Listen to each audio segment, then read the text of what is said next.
பிரியமானவர்கள்,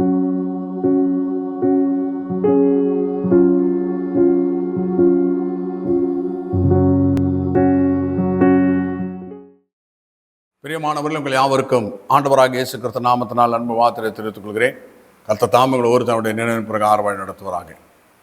எனக்காக நமக்காகத்தான் இயேசு கிறிஸ்து சிலுவையில் மரித்தார், எல்லாவற்றையும் செய்து முடித்து விட்டார் என்பதான காரியத்தின் கீழ் நாம் வேத வசனத்தை தியானித்து வருகிறோம். அவர் நமக்காகத்தான் தரித்திரரானார், எனக்காகத்தான் தரித்திரரானார். 2 கொரிந்தியர் 8ஆம் அதிகாரம் 9வது வசனத்தை வாசிக்கும்போது, நீங்கள் அவருடைய தரித்திரத்தினால் ஐஸ்வர்வான் ஆகும்படிக்கு உங்கள் நிமித்தம் தரித்திரரானாரே என்று சொல்லி பார்க்கின்றோம். இயேசு கிறிஸ்து நம்ம எல்லாம் ஐஸ்வர்வான்களாக மாற்றுவதற்காக நம் நிமித்தமாக தரித்திரரானார் என்று சொல்லி பார்க்கின்றோம். தரித்திரரானார் என்று சொன்ன உடனே அவர் ரொம்ப ஏழ்மையான கோலத்திலே ஏழ்மையில் இருந்தார் என்பதல்ல, எழுத்தின்படி அவர் ஐஸ்வர்யவான். பிரியமானவர்களே, ஒருவர் 5000 பேருக்கு உணவு கொடுத்து மீதி 12 கூடை நிறைய எடுக்கிறார் என்று சொன்னால், 4000 பேருக்கு உணவு கொடுத்து மீதியானது 7 கூடை நிறைய எடுக்கிறார் என்று சொன்னால் அவர் ஐஸ்வர்யவான். பிரியமானவர்களே, அவர் ஏழை கிடையாது. தரித்திரரானான்னு சொன்னால் நாம் அந்த அர்த்தத்தில் எடுக்கக்கூடாது. என்று சொன்னால் அவருடைய வஸ்திரத்தை கிழிக்காமல் சீட்டு போட்டு எடுத்துக்கொண்டார் என்று சொல்லி பார்க்கிறோம்.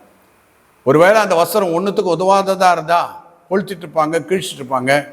ஆனால் அவருடைய வஸ்திரத்துக்கு மேலே சீட்டு போட்டு யாராவது ஒருத்தர் எடுத்துக்கொள்ளலான்னு சொல்லி சீட்டு போட்டு எடுத்துக்கொண்டான்னு சொல்லி பார்க்கிறோம். அப்போ அவருடைய வஸ்திரம் விலையுறந்ததாக இருந்திருக்க வேண்டிய பிரியமானவர்களே. ஆகினால தான் அவர் தரித்திரரானான்னு சொன்னால் என்ன அர்த்தம்னாக்கா, தேவனை விட்டு பிரிந்திருக்கிறதான அனுபவத்தை ருசி பார்த்தார் சிலுவையிலே. தேவனை விட்டு பிரிந்திருந்தால் என்ன அனுபவமோ அது இயேசு கிறிஸ்து சிலுவையிலே ருசி பார்த்தார் என்று சொல்லி பார்க்கிறோம். மத்திய 27ஆம் அதிகாரம் 46ஆம் வசனத்தில் கர்த்தராகிய இயேசு கிறிஸ்து சொல்றார், என் தேவனே என் தேவனே ஏன் என்னை கைவிட்டீர் என்று சொல்கின்றார். அப்போ தேவனை விட்டு பிரிந்திருக்கிறதான அனுபவம் என்ன என்பதை கல்வாரி சிலுவையிலே கர்த்தராகிய இயேசு கிறிஸ்து ருசி பார்த்தார் என்று சொல்லி பார்க்கின்றோம். நாம் கைவிடப்படக்கூடாது என்பதற்காகத்தான் அவர் கைவிடப்பட்டவராக மாற்றப்பட்டார். யோசுவா 1ஆம் அதிகாரம் 5ஆம் வசனம், உபாகமம் 31ஆம் அதிகாரம் 6-8 வசனங்களை வாசிக்கும் பொழுது, நான் உன்னை விட்டு விலகுவதும் இல்லை, உன்னை கைவிடுவதும் இல்லை என்று சொல்லி கர்த்தர் சொல்கிறார். பிரியமானவர்களே, நாம் கைவிடப்படக்கூடாது என்பதற்காகவே இயேசு கிறிஸ்து நமக்காக தரித்திரரானார். பிரியமானவர்களே, அவருடைய தரித்திரத்தினாலே நாம் ஐஸ்வர்வான்களாய் மாற்றப்பட்டு விட்டோம். இன்றைக்கு கர்த்தர் நம்மை விட்டு விலகிறதில்ல, நம்மை கைவிடுகிறதில்ல. ஆனால் இயேசு கிறிஸ்து நமக்காக கைவிடப்பட்டவராக, என் தேவனே என் தேவனே ஏன் என்னை கைவிட்டீர் என்று சொல்கின்றார். யாருக்காக? எனக்காக அவர் கைவிடப்பட்டவராய் மாறினார். எனக்காக அவர் தரித்திரரானார்.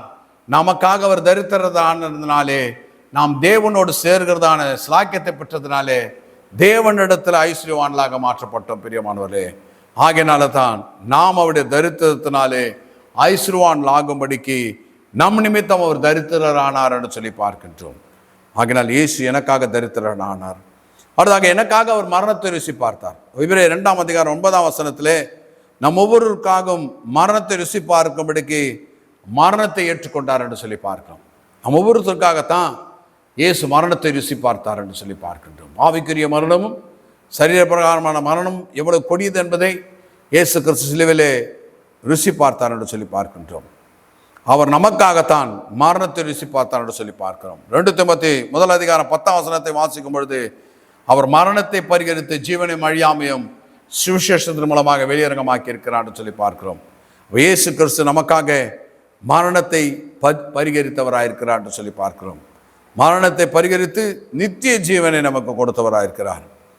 ஏசாயா 25ஆம் அதிகாரம் 8ஆம் வசனத்தில் வாசிக்கும் பொழுது, மலையிலே மரணத்தை ஜெயமாய் விழுங்குவார் என்று சொல்லி ஏசாயா தீர்க்கதரிசி புத்தகத்தில் எழுதப்பட்ட தீர்க்கதரிசன வசனத்தை நிறைவேற்றத்தக்கதான விதத்தில் அவர் மரணத்தை கொல்கத்தா மலையில் ஜெயமாக மாற்றினார். பிரியமானவர்களே, எபிரேயர் 22ஆம் அதிகாரம் 14ஆம் வசனத்தில் வாசிக்கும் பொழுது, மரணத்துக்கு அதிகாரிக பிசாசானவனை தனது மரணத்தினால் அழிக்கும்படிக்கு என்று சொல்லி பார்க்கிறோம். அப்போ மரணத்துக்கு அதிகாரிக பிசாசானவனை இயேசு கிறிஸ்து தன்னுடைய மரணத்தின் மூலமாக அழித்திருக்கிறார் என்று சொல்லி பார்க்கின்றோம். வெளிப்படுத்தல் 1ஆம் அதிகாரம் 18ஆவது வசனத்தை வாசிக்கும் பொழுது, மரித்தேன் ஆனாலும் இதோ சதா காலங்கள் உயிரோடு இருக்கிறேன் என்று சொல்கின்றார். இயேசு மரித்தார், ஆனால் மரித்த 3ஆவது நாள் உயிரோடு எழுந்தார். அதனால தான் இங்கே சொல்றாரு, மரித்தேன் ஆனாலும் இதோ சதா காலங்களிலும் உயிரோடு இருக்கிறேன் என்று சொல்கின்றார்.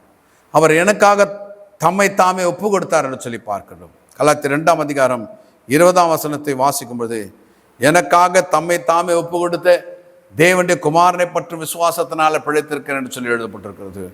அப்போ எனக்காக தம்மை தாமே ஒப்பு கொடுத்தார். இயேசு கிறிஸ்து அவருக்காக அல்ல, நமக்காகவே தம்மை தாமே ஒப்பு கொடுத்தவராக இருக்கிறார் என்று சொல்லி பார்க்கிறோம். ரோமர் 4ஆம் அதிகாரம் 25ஆம் வசனத்தை வாசிக்கும் போது, அவர் நம்முடைய பாவங்களுக்காக ஒப்பு கொடுக்கப்பட்டும் என்று சொல்லி பார்க்கிறோம்.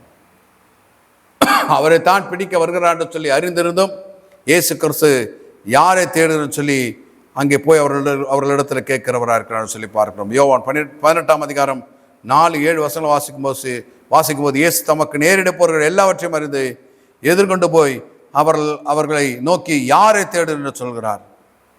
அவர் நசரேயனாகிய இயேசு தேடுகிறோம் என்று சொன்ன உடனே நான் தான் என்று சொல்லி ஒப்பு கொடுக்கிறார். யாருக்காக? நமக்காகத்தான் அவர் தம்மை தாமே ஒப்பு கொடுத்தார் என்று சொல்லி பார்க்கிறோம். அதற்கு முன்பதாக வந்த 3 மரணங்களுக்கு அவர் ஒப்பு கொடுக்கவில்லை. சிலுவை மரணத்துக்கு மாத்திரமே நமக்காக ஒப்பு கொடுத்தவராக இருக்கிறார். நாம் ஜெபித்து முடிப்போம். எங்களை அதிகமாக நேசிக்கிறதான பரிசுத்தமுள்ள பிதாவே, கர்த்தராகிய இயேசு கிறிஸ்து நாமத்தோடு சுமத்துகிறோம். நீர் எங்களுக்காக தம்மை தாமே ஒப்பு கொடுத்ததுக்காக ஸ்தோத்திரம். எங்களுக்காக மரணத்தை ருசி பார்த்ததுக்காக ஸ்தோத்திரம் கர்த்தாவே. எங்களை வழிநடத்துவதற்காக, எங்களை தரித்திரராக எங்களை ஐஸ்வர்யவான் ஆக்குவதற்காக நீர் தரித்திரரானீர், அதற்காக ஸ்தோத்திரிக்கிறோம்.